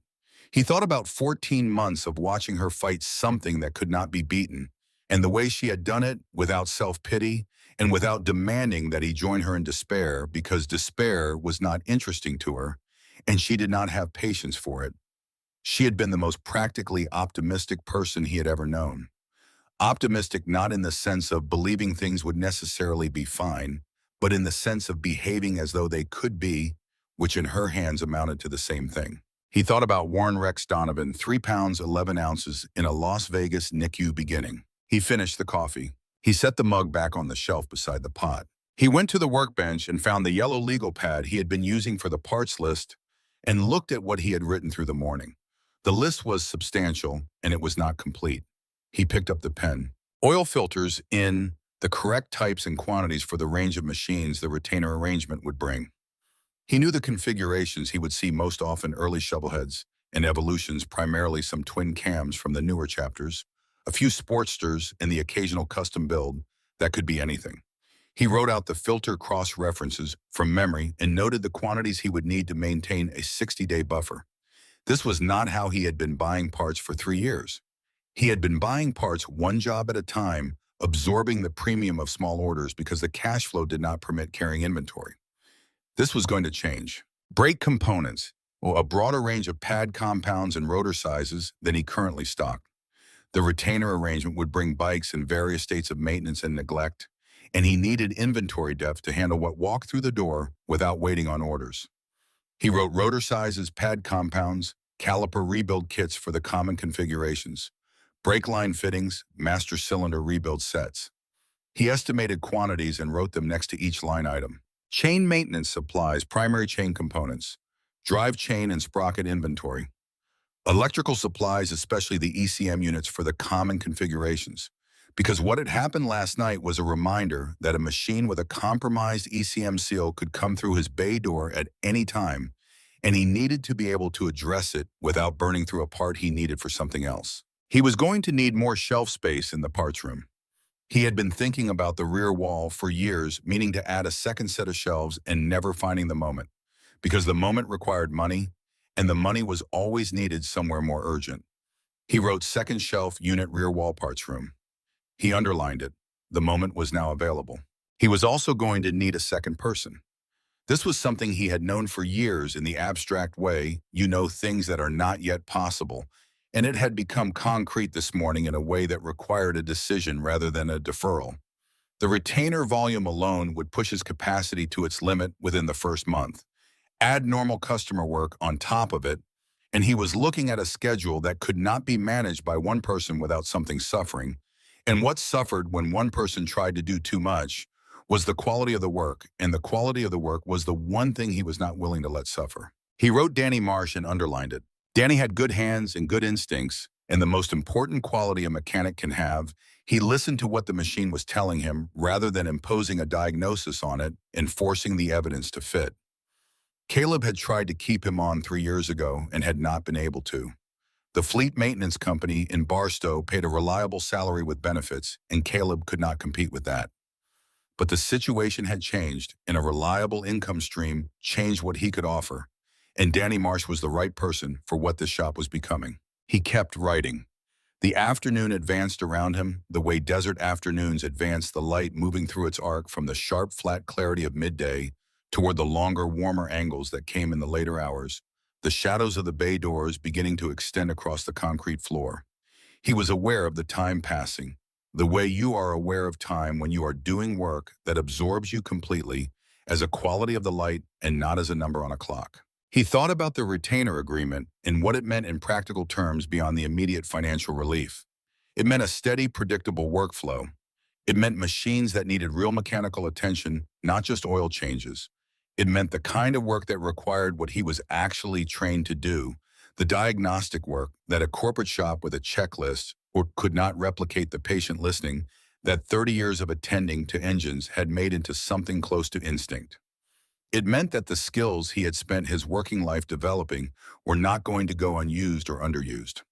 That mattered to him in a way he would not have been able to articulate easily, the way the things that define what you are matter in a way that resists direct description. He thought about something Rex had said in the bay while Caleb was replacing the rotor. Rex had been talking about Sadie, about raising her from the time she was 4, and he had said, I was not qualified for this by any formal or informal measure. And then, but I did it anyway. Caleb had understood that. He had understood it from the inside, from the decades of doing the thing that presented itself because it presented itself and because you were the one it had presented itself to, regardless of whether you felt adequate to it. His grandfather had built a shop on a desert highway in 1957 with no certainty that it would last. His father had kept it going through changes in the market, and the betrayal of a man he trusted had kept it going until he could not, and had left it to Caleb with the understanding that what mattered was keeping it going. Caleb had kept it going through circumstances that had required all of him, and sometimes more than all of him, and he had not always done it well, but he had not stopped doing it. The shop was still here. The sign was still above the door.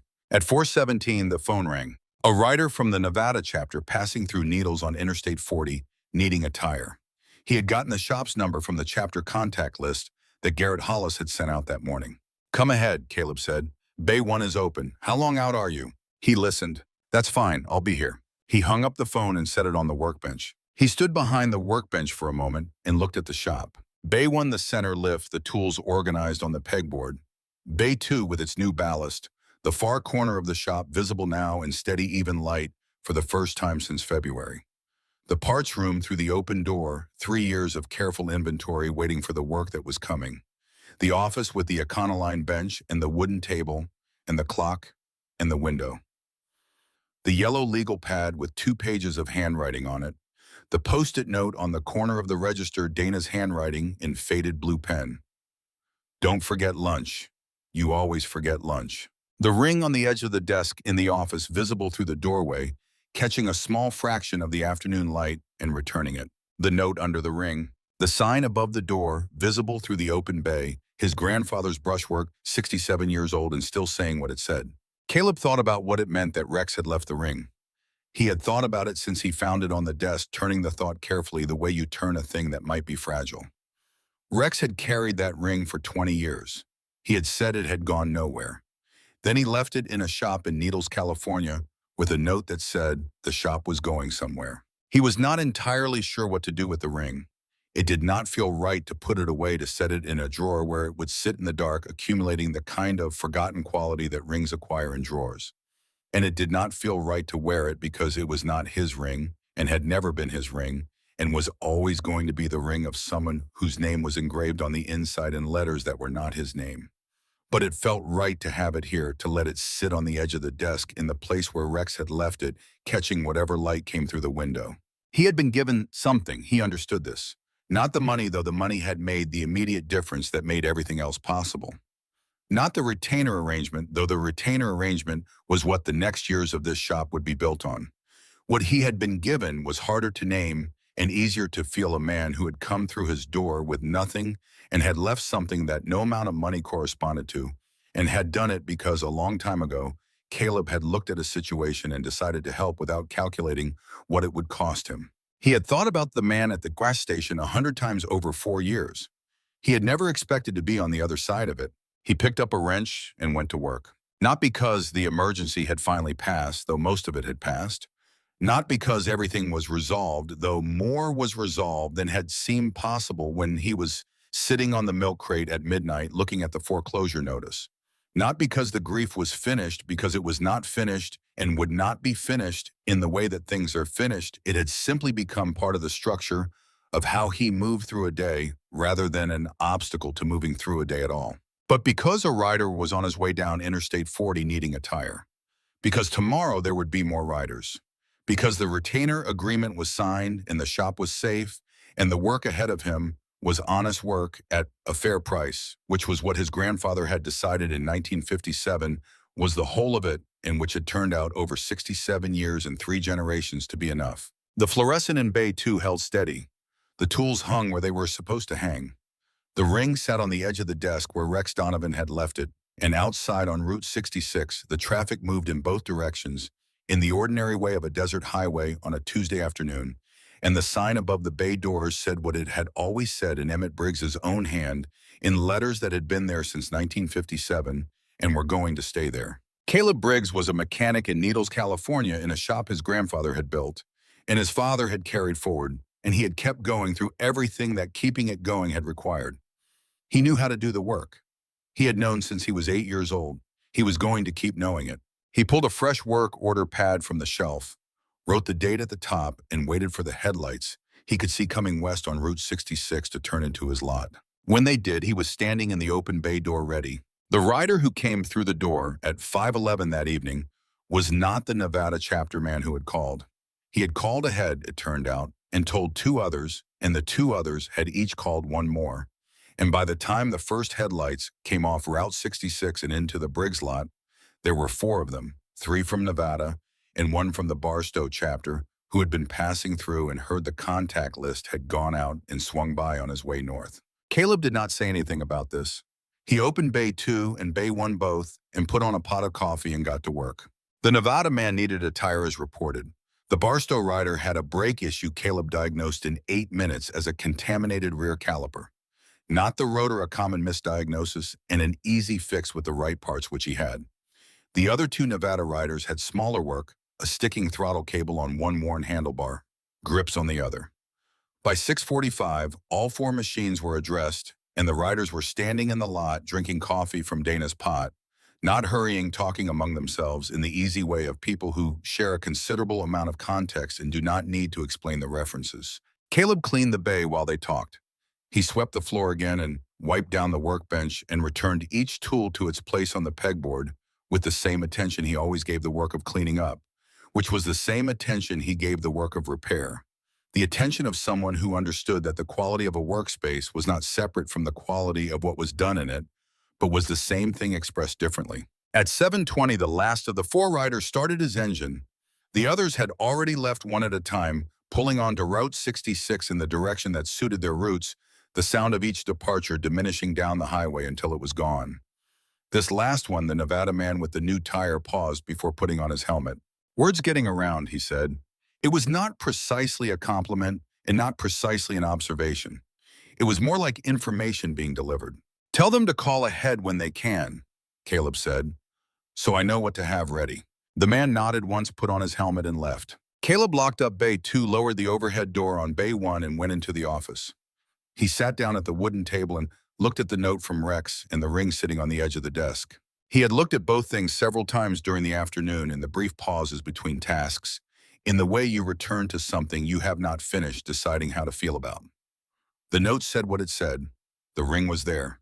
These were facts, and he was a man who dealt in facts, who had spent 30 years making his living on the reliable factuality of mechanical systems and their deviations from that reliability, and who trusted facts more than he trusted the interpretive layer that feelings applied to them.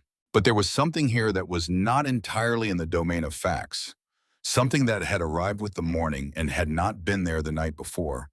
A quality in the air of the shop that he could not entirely attribute to the changed financial situation or the retainer agreement or any of the specific documentable things that had happened between midnight and dusk. It was more like what a place feels like when it has been recognized for what it is. The shop had been recognized. That was part of it. 67 people had come through and stood in the parking lot in the bays, and they had come because a story had been told about this place. And the story was that it was a place where honest work was done at a fair price, which was what the sign above the door had said since 1957, and what it had always been true.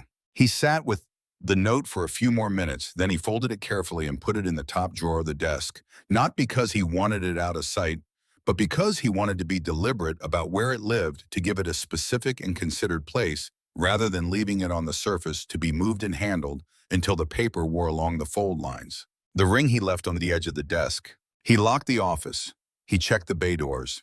He turned off the overhead lights in both bays and stood for a moment in the dark shop with the parking lot light coming through the windows, throwing familiar shadows onto the pegboard and the lift and the workbench. He thought about his grandfather standing in the same dark shop in 1957 and 1961 and 1972, turning off the lights at the end of a day's work.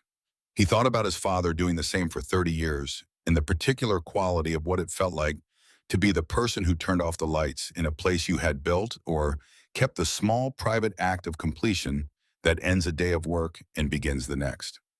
This was his turn now, as it had been his turn for 30 years, except that it felt different tonight because of what tomorrow and the day after that were going to contain. Work. Consistent, reliable, skilled work that required what he had spent 30 years learning to give. He went to the door and paused there with his hand on the light switch. He looked at the post-it note on the register just visible in the parking lot light coming through the window. Dana's handwriting. "Don't forget lunch. You always forget lunch." He stood there for a moment.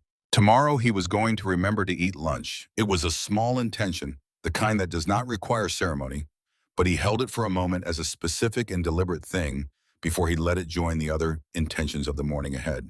He turned off the office light. He locked the door. He stood in the parking lot for a moment in the October night, which was cold and clear after the storm, the sky dense with stars that the desert sky always produced after a rain had cleared the dust from the air, a sky that looked like no sky anywhere else in the world, enormous and specific and very close. He stood and looked at it for a minute. Then he got in his truck and drove home. He was back at the shop at 6:45 the next morning, before any other vehicle had turned off Route 66 into his lot. He made coffee, swept the bays, checked his inventory against the order list he had written the previous afternoon, called his parts distributor, and spent 22 minutes on the phone establishing the standing order structure that the retainer arrangement required. He called Danny Marsh at 8:15. The phone rang 4 times, and then Danny's voice slightly rough with early morning. "Yeah. Danny, it's Caleb Briggs." A short pause. "Mr. Briggs, I need to talk to you about the shop," Caleb said. "I'm looking to bring someone on, full-time. Starting pay commensurate with what Barstow is paying you with room to grow. I've got a service retainer that's going to bring regular volume, and I need a second mechanic who knows what they're doing. A longer pause. Caleb waited. You got the retainer sorted out, Danny said. I did. Another pause. When do you want me to start? Monday works, Caleb said. Come by Friday if you want to see where things stand first. I'll come Friday, Danny said. Caleb thanked him and ended the call. He stood behind the workbench and looked at the shop in the morning light, which came through the east window at the angle he had known for 30 years. The shadows on the pegboard, the same shadows they had always been, the tools in their places, the smell of the shop, the same compound of oil and metal and solvent, and the specific dusty warmth of the desert morning that was unlike any other smell anywhere. He was about to go to the parts room to begin organizing the incoming order space when his phone buzzed. A text message, unknown number but a Las Vegas area code. A photograph, a hospital room. Sadie Donovan in the bed, tired but present, the particular tiredness and presence of someone who has been through something enormous and is on the other side of it. And in her arms, very small Warren Rex Donovan. 3 pounds 11 ounces, born at 4:12 on a Tuesday morning in October, wrapped in a white hospital blanket with a small white hat on his head. Rex was in the background of the photograph, standing near the window, looking at the two of them. The way you look at something you have been afraid you would not get to see. Caleb looked at the photograph for a long time. Then he set the phone on the workbench and went to work. The morning came through the east window and moved across the shop floor, the way it had moved across this floor every morning for 67 years. And the sign above the bay door said what it had always said, and the work was there to be done, and he was there to do it, and both of these things together were enough. The first week of the retainer arrangement did not look the way Caleb had expected it to look, which was to say it did not arrive in a neat and predictable schedule, but rather the way mechanical work always arrived in the irregular, overlapping, occasionally simultaneous way of things that depend on how machines behave, and machines did not behave on schedules. By Wednesday, he had seen 11 bikes in the 2 bays, by Thursday 13 more, and by Friday afternoon, when Danny Marsh pulled up in his old Jeep and stepped out and looked around the lot at the 3 motorcycles currently occupying available space. He stood there for a moment with an expression that Caleb recognized as the expression of someone recalibrating. You said the retainer was going to bring volume, Danny said. I said it was going to bring consistent volume, Caleb said. I may have underestimated consistent. Danny walked into Bay 1 and looked at the work in progress, the bike on the lift, the tools laid out in the sequence Caleb used, the organization of the bench that had been the same since before Danny apprenticed here. He stood for a moment looking at all of it with the attention of someone who had been away from a place and was looking at it fresh, seeing what was there rather than what he expected to be there. Front caliper, he said, looking at the bike on the lift. Slave cylinder, Caleb said. Caliper is fine, hydraulic line is fine. The slave cylinder is the problem. Danny looked at it more carefully. Huh, he said. Yeah, he looked at Caleb. Monday, he said. Monday, Caleb agreed. Danny spent an hour at the shop on Friday walking through the current inventory, looking at the standing order structure Caleb had set up, asking specific questions about the retainer, rate schedule, and the types of work that came with it. He asked good questions, the kind of questions that were really a form of thinking out loud, and Caleb answered them and let the conversation find its own shape. At one point, Danny stopped in the parts room doorway and looked at the shelves. You ordered all this week, he said. Monday and Tuesday, Caleb said. Distributor put the standing order through Wednesday. Danny looked at the inventory with the eye of a mechanic who understood what it represented, not just the physical components, but the work that each component was waiting to enable. A brake component was not just a brake component, it was the specific brake problem that was going to come through the door in the next 30 days, addressed in advance, ready to meet whatever machine needed it. This was what real inventory meant, not reactive acquisition, but anticipatory preparation, the posture of a shop that expected work rather than hoped for it. Monday, Danny said it again, this time with a different quality confirmation rather than agreement. He drove away in his Jeep and Caleb went back to work. By the end of the first month, the retainer arrangement had produced more consistent income than any month Caleb had operated in the past 3 years. Not extravagant income, not the kind of income that created comfort in the way comfort is usually measured, but steady, reliable, real income from skilled work performed on machines that needed skilled work, and steady, reliable income was what the shop needed to be what it was supposed to be. He made the first loan repayment to Garrett Hollis's organization at the 30-day mark. He called Garrett directly to confirm the routing instructions, and Garrett said the first payment was not due until the 60-day mark, and Caleb said he was aware of that, and Garrett said he understood and provided the routing information. He ate lunch most days, not every day, but most days. He called his electrician, Gerald, and Gerald came by on a Thursday and looked at the panel and said the secondary lift in Bay 3 was feasible and gave him a number for the work. The number was manageable. He told Gerald to schedule it for the following month. He painted the second shelf unit in the parts room himself on a Sunday morning when the shop was closed because he had ordered the lumber and the brackets from the hardware store in Needles. And because Sunday was the day he had available, and because there was something satisfying about the physical work of building a thing that would hold the components of future work. He assembled it carefully, measured twice, drove the anchor bolts into the studs with attention to the load ratings because the shelves would carry weight and the weight would be there for a long time.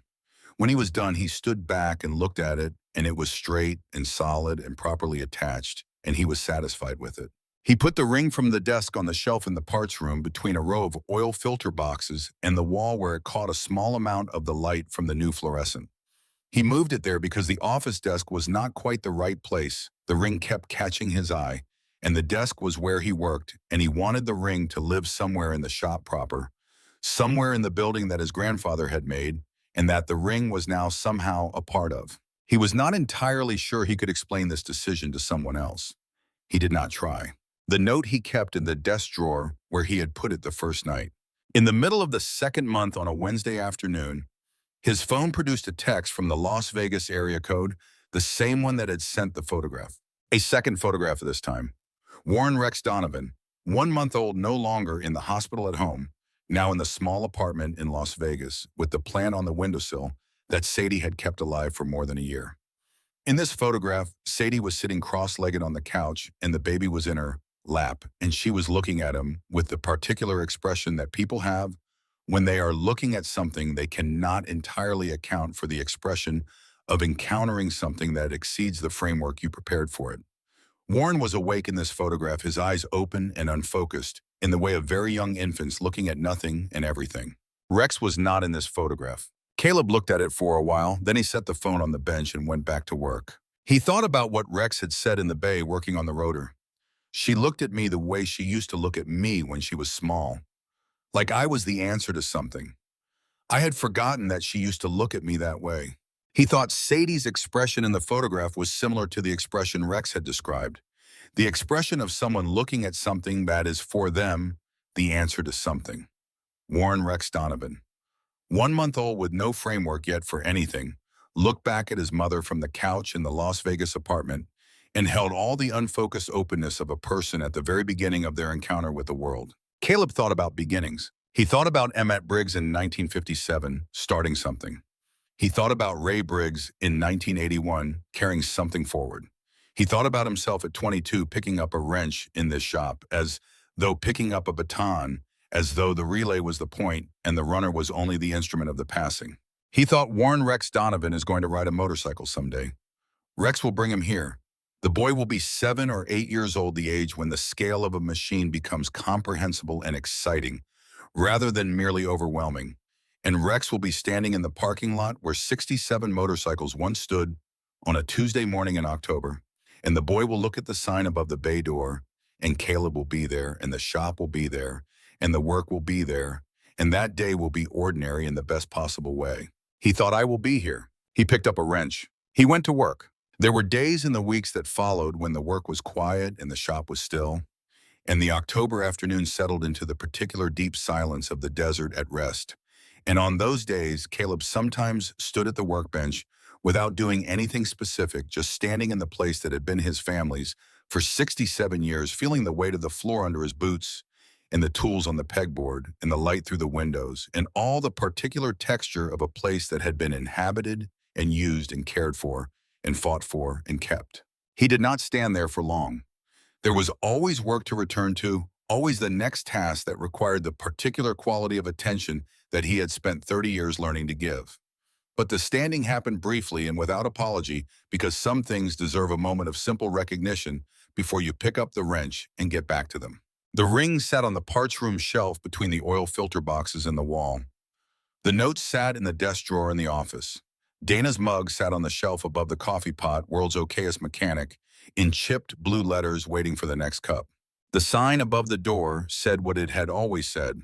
The shop kept going. On a Thursday morning, 6 weeks after the night, Rex Donovan pushed a dead motorcycle through his bay door. Caleb Briggs arrived at the shop at 6:40, made coffee, swept the floor, checked the standing order, confirmation from his distributor, and opened bay one for the day. Danny Marsh arrived at 7:10, poured himself a cup of coffee from Dana's pot, and without saying anything in particular about it, pulled his stool over to the bike on the lift and began the day's first job. The sound of his tools on the machine joined the sound of Caleb's tools on the machine in the particular compound of metal on metal and the small percussive punctuation of a torque wrench finding its spec, and the two sounds together were the sound of a shop operating at the capacity it was built for. The morning light came through the east windows at the angle it always came, throwing the familiar shadows onto the familiar surfaces. The fluorescent in Bay 2 held steady and bright. The ring on the parts room shelf caught the light and held it. Outside on Route 66, the desert highway moved in both directions under the October sky, carrying people toward where they were going and back from where they had been. And the sign above the bay doors said what it had always said. And inside the shop, two men worked steadily through the morning, doing the thing they knew how to do in the place that had been built to do it.